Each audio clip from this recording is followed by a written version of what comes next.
வெண்ணிலவும் பொன்னி நதியும் கண்ணியின் துணையின்றி என்ன சுகம் இங்கு படைக்கும் பெண்மையில் சுகமன்றி சந்தனமும் சங்க தமிழும் பொங்கிடும் வசந்தமும் சிந்தி வரும் பொங்கும் அமுதம் தங்கிடும் குமுதமும் கன்னி மகள் அருகில் இருந்தால் சுவைக்கும் கன்னி துணை இழந்தால் முழுதும் கசக்கும் விழியினில் மொழியினில் நடையினில் உடையினில் அதிசய சுகம் தரும் அணங்கிவள் பிறப்பிதுதான்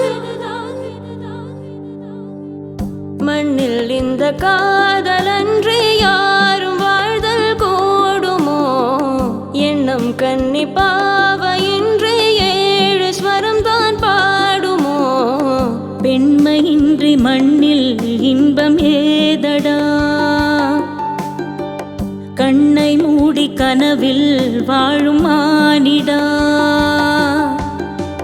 பெண்மையின்றி மண்ணில் இன்பம் ஏதடா கண்ணை மூடி கனவில் வாழும் மானிடா